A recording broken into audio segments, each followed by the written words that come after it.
निवेश आरोग्य में भाग 130 हिंदी इंद्रियार्थ लवण रस वैद्य दिलीप गाडगिल पुणे। तो मैं बात कर रहा था कि लवण रस इतने बड़े पैमाने पर समुद्र में कैसे निर्माण होता है। तो जो थ्योरी बताई जाती है कि तस्माद् वा एतस्माद् आत्मनः आकाश संभूतः, इस ब्रह्म से पहले आकाश निर्माण हुआ, आकाशाद वायु, आकाश से वायु की निर्मिति हुई, फिर वायु हो अग्नि, वायु से अग्नि की, अग्नि है आपहा, उससे जल महाभूत की, और अद्य पृथ्वी, और पानी से पृथ्वी की निर्मिति हुई। तो ये परिवर्तन चलता रहा और अग्नि इतना तीव्र था, उष्णता इतनी थी कि जो भी पृथ्वी महाभूत बनता गया वो जलता रहा। उसके ऊपर पानी था तो समुंदर के सबसे नीचे इस प्रकार का अग्नि जलाता रहा और पूरे समुंदर का पानी क्षार धर्म युक्त लवण से युक्त इस प्रकार का बन गया।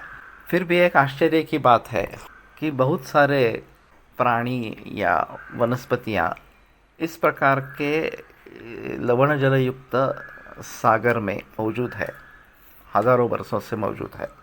तो वहीं पे वो जन्म लेते हैं, वहीं पे बढ़ते हैं इस प्रकार से। और इसीलिए मछली खाने वाले लोग समुद्र जल की मछली और अच्छे गुड़ या मधुर पानी की मछली इसका अंतर करते हैं। जो समुद्र के किनारे पे रहते हैं वो समुद्र की मछली खाना पसंद करते हैं। लेकिन तात्पर्य अर्थ ये है कि इस प्रकार से पृथ्वी ठंडी होती गई और फिर काफ़ी पृष्ठभाग पृथ्वी का बन गया, जहाँ पे हम और अन्य प्राणी पौधे ये रहने लगे इस प्रकार से। और समुद्र में रहने वाले प्राणी और पौधे अलग इस प्रकार के हैं। अब एक समुद्र के गहराई काफ़ी डीप इस प्रकार की है, बड़ी है गहराई। तो समुद्र तल से लेकर समुद्र के ऊपर तक विभिन्न इस प्रकार के पीएच वगैरह होंगे। और सबसे ऊपर का जो स्तर है वहाँ शायद हमें जो अभी लवण चाहिए वो मिलता है, नीचे का कुछ अलग इस प्रकार का रहेगा।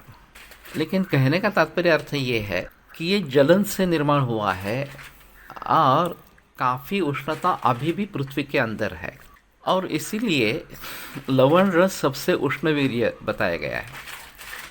वास्तविक हमें लगता है कि कटु रस जो है, तीखा रस जो है वो ज़्यादा उष्ण होगा, लेकिन रसाः कट्वम लवणा वीर्येणोष्णा यथोत्तरम। कटु, अम्ल और लवण ये रस क्रम से ज़्यादा उष्ण इस प्रकार के बताएं। तो कटु सबसे कम उष्णवीर्य है, अम्ल उससे भी उष्णवीर्य है, और लवण उससे भी उष्णवीर्य है, इस प्रकार का ग्रंथों का कहना है। और इतने बड़े पैमाने पर उपलब्ध होने पर भी नमक का सेवन कम ही करने के लिए बताया है, वो केवल रुचि देने के लिए आवश्यक इस प्रकार का रहेगा। लेकिन तीनों द्रव्याणि नात्युपयुंजित पिप्पली क्षारः लवणम, ये जो बात बताई गई है, 3 द्रव्यों का ज़्यादा प्रयोग नहीं करना है, पिप्पली क्षार और लवण।